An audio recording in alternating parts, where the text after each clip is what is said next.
بسم اللہ الرحمن الرحیم.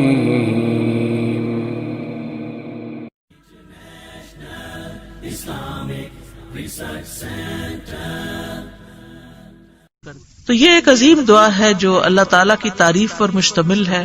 دعا میں پہلے اللہ کی تعریف بیان کی جاتی ہے اور وہ ہے اللہم رب الناس، اے اللہ جو لوگوں کا رب ہے. تو اس میں اللہ عز و جل کی صفت ربوبیت کا آپ وسیلہ دیتے ہیں. قرآن مجید میں آتا ہے نا وَلِلَّهِ الْأَسْمَاءُ الْحُسْنَى فَادْعُوهُ بِهَا، اللہ ہی کے ہیں اچھے اچھے نام، ان ناموں کے ساتھ اس کو پکارو. تو جب اللہ تعالیٰ کے نام الرب کے ساتھ پکارا جاتا ہے تو اللہ سبحانہ وتعالیٰ شفا دیتے ہیں، کہ اللہ تعالیٰ اپنی اس صفت کی وجہ سے اس دم کے ساتھ لوگوں پر واقع ہونے والی تکلیف جو ہے اور بیماری اور درد کو اللہ تعالیٰ دور فرما دیں. اور پھر اس میں اللہ تعالیٰ کی تعریف ہے کہ وہی شفا دینے والا ہے. انت الشافی لا شفا الا شفاؤ، سب کی تردید کر دی گئی کہ کوئی اور شفا دے ہی نہیں سکتا. اور یہ صرف زبان سے الفاظ نہیں کہنا چاہیے، یقین سے کہنا چاہیے کہ اللہ تعالیٰ ایسی شفا دے جو بیماری کو نہ چھوڑے، یعنی اس کو جڑ سے اکیڑ دے، ختم کر دے. ایسا ہوتا ہے نا بعض اوقات کوئی بیماری ہوتی ہے، علاج کرایا جاتا ہے، پھر 2-4 سال میں وہ بیماری پھر پلٹ کر آ جاتی ہے. تو اس صورت میں یہ کہ ایسے کہ جڑ سے ہی ختم ہو جائے اور اس بیماری سے مکمل تندرستی، عافیت، صحت اور سلامتی حاصل ہو. ان عائشہ رضی اللہ عنہا قالت کان النبی صلی اللہ علیہ وسلم يعوذ بعدهم يمسحه بيمينه اذهب البأس رب الناس واشف انت الشافي لا شفاء الا شفاؤک شفاء لا يغادر سقما. کتاب الطب.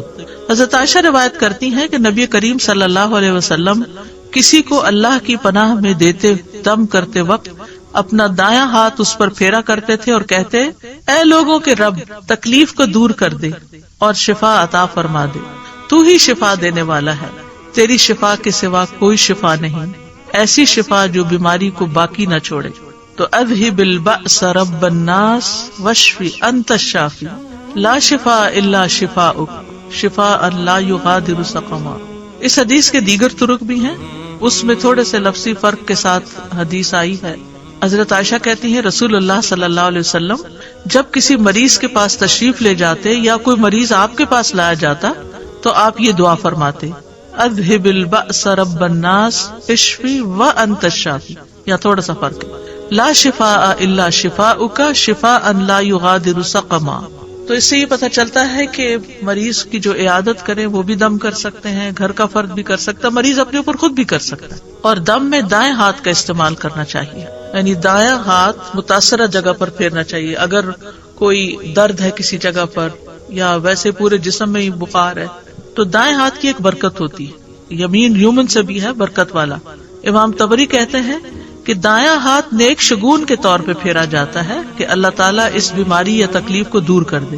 تو یہ ایک عظیم دعا ہے جو اللہ تعالیٰ کی تعریف پر مشتمل ہے.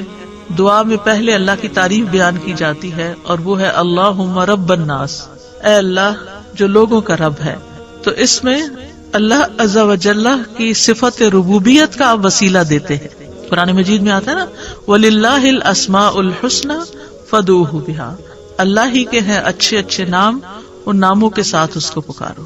تو جب اللہ تعالیٰ کے نام الرب کے ساتھ پکارا جاتا ہے تو اللہ سبحانہ وتعالیٰ شفا دیتے ہیں، کہ اللہ تعالیٰ اپنی اس صفت کی وجہ سے اس دم کے ساتھ لوگوں پر واقع ہونے والی تکلیف جو ہے اور بیماری اور درد کو اللہ تعالیٰ دور فرما دیں. اور پھر اس میں اللہ تعالیٰ کی تعریف ہے کہ وہی شفا دینے والا ہے. انت الشافی لا شفا الا شفاؤک، سب کی تردید کر دی گئی کہ کوئی اور شفا دے ہی نہیں سکتا. اور یہ صرف زبان سے الفاظ نہیں کہنا چاہیے، یقین سے کہنا چاہیے کہ اللہ تعالیٰ ایسی شفا دے جو بیماری کو نہ چھوڑے، یعنی اس کو جڑ سے اکیڑ دے، ختم کر دے. ایسا ہوتا ہے نا بعض اوقات کوئی بیماری ہوتی ہے، علاج کرایا جاتا ہے، پھر 2-4 سال میں وہ بیماری پھر پلٹ کر آ جاتی ہے. تو اس صورت میں یہ کہ ایسے کہ جڑ سے ہی ختم ہو جائے اور اس بیماری سے مکمل تندرستی، عافیت، صحت اور سلامتی حاصل ہو.